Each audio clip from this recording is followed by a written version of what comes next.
Howdy, it's Uncle Paul. Hurley always sleeps in the backyard, but tonight I'm gonna join him.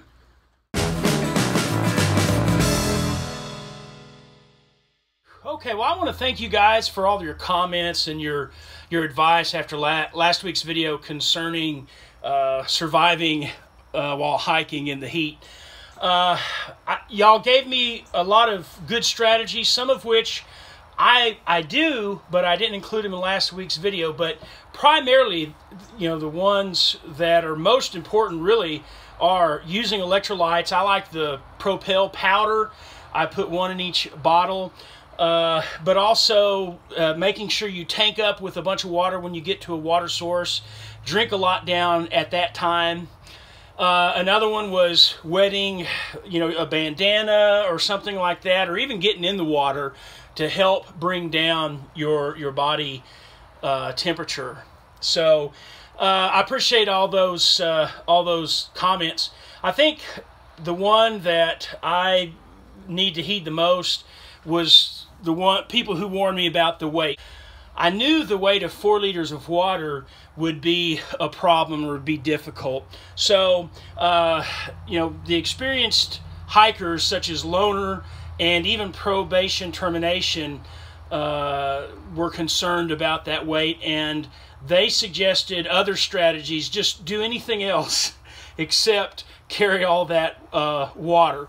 So what I'm going to do is I'm just going to go back to what I always do. I carry 2 1-liter bottles and 1 700 milliliter bottle. And, you know, I don't want to overthink it or be too concerned about it.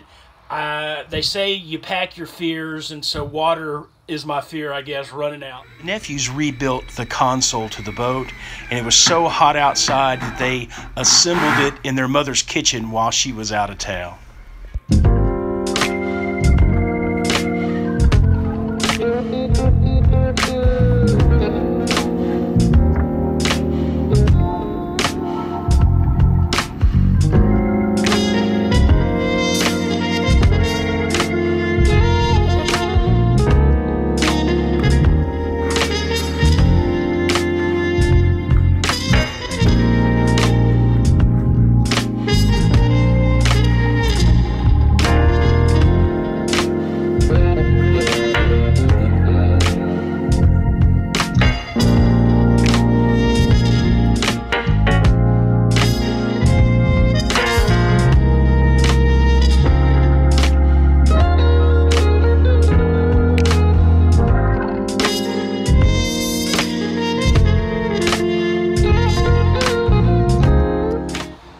My food bag, it was one of the chores that I hated the most when I was on the AT or any time. And one reason for that is because my cord typically gets tangled. But what makes a big difference is how you wind it back up and put it, you know, I put it in my rucksack. I was watching Steve Walker's channel, aka Big Bird, and he talked about hanging the food bag, and he talked about how to wind your cord back together so it doesn't get tangled, or at least it's less likely to. And so I've used that, it works. And basically all you do is you wrap it around your thumb first, and then you just wrap it between your pinky and your thumb in a figure 8, and just keep doing that until you get it all done. And then you can put it in your sack just like this. It's less likely to get tangled. Thank you, Big Bird.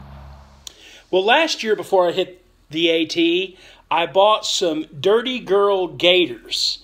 And of course these go on your shoes, on your ankles, to prevent debris, dirt, rocks, little twigs from getting in your shoes and making you have to stop and take your shoes off all the time. So now the reason I got a bright color like this is because I saw on someone's video that said, hey, get something where you can see ticks crawling on them easier. So that's why I got these. But you have to have Velcro as part of it. So there's a Velcro thing on the Gator itself, and you're supposed to put Velcro on the back of your shoe, and it comes with a strip of Velcro. And so since I bought new shoes, I had to put on some Velcro. So here is the little strip of Velcro I put on with some super glue. Okay, so there's my Gator, my Dirty Girl Gators. There's a clasp on it that hooks to your shoestring at the front of the shoe. And then here is where the Velcro sticks, right there. So, and I just tuck my shoestrings up underneath there, and I'm ready to go. Isn't that pretty? Well, my convenient stairs have wasps nests all up under, and there's one big one there.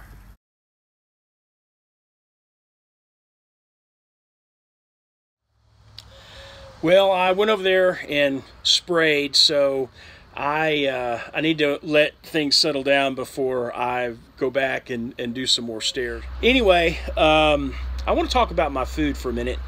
I'm making some changes with my food. The biggest change is I'm only taking 3 days of food instead of 4 days of food this year. That'll save on weight. I'm, of course, going stoveless again. And the biggest change in food is I'm not taking flour tortillas or bagels or anything like that. Those are just heavy, and the payoff's not there for me, I don't think. So I'm going to take a lot of snack bars. I'm going to take peanut butter. I'm going to take tuna and pepperoni slices and some cheese, things like that. I want to gradually, though, work my way to getting my energy from fat instead of carbs, or at least more fat than carbs.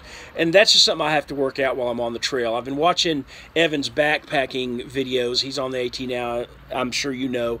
And so that's how he eats. Very few carbs, if any. So I'm going to try to do that, but I'm going to start off with what I know and what I'm used to as far as hiking is concerned.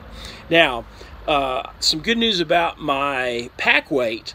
My base weight is 21 pounds, and my full pack weight with the water that I'm going to carry and 3 days of food, it's at 32 pounds. Last year, I started off with 37 pounds, actually a little over 37 and a half pounds for my full pack weight. So a savings of 5 to 5.5 pounds starting off, I like that. Well, I've only gone hiking out at the nature center a couple of times this week. Mostly I've been focusing my days on doing as many stairs as I can. And, you know, that's, I've believed for a long time, one of the best training exercises you can do for any hiking, but especially for the Appalachian Trail. And one thing that inspired me doing even more stairs is a guy who views my videos, I think, on Facebook. His name's Craig, and he hiked from Carlisle, Pennsylvania, or close to Carlisle, all the way to Duncannon, which is where I'm starting off, except I'm going to go south. And so he sent me a picture of the hill that I'm going to be climbing immediately when I start hiking on the 16th, that first big hill. He took a picture of part of the trail.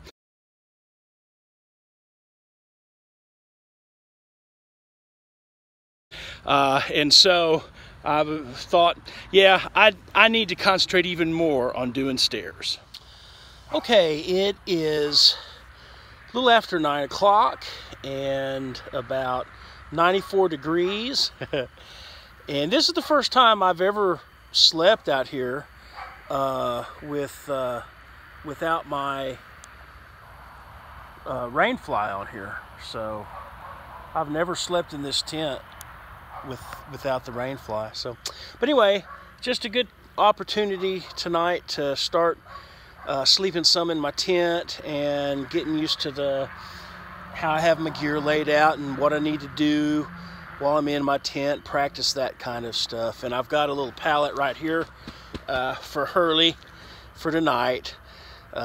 So he just took off to go bark at something at the other end of the yard. But anyway, it's going to be a long, hot one. I hope I get a little bit of sleep. I'll see you in the morning. Oh, good Sunday morning. Whew. Well, about 15 minutes after my last video last night, I discovered that my air mattress was totally deflated. So that was of no use to me, and I lasted 3 hours or a little more than that, and decided, well, I need to get that taken care of, and I'll try sleeping out here another night. So I gave up on last night. There's one or more holes, obviously, that I'll need to fix. I don't know that I want to start off the trail with a patched up air mattress. So I'll have to decide what I'm going to do to rectify that situation. So anyway, last night I did what I wanted to do. I discovered something, a couple things actually. So it was definitely beneficial still. So it was a productive week, and I'm looking forward to this next week because the temperature's not supposed to get over 100 except for maybe 2 days early in the week. So we're only going to be in the mid to upper 90s all the rest of the week. I'm really looking forward to that. So anyway, guys, thanks so much for watching. Please like, comment, subscribe, and share these videos. And Lord willing, I will see you next week.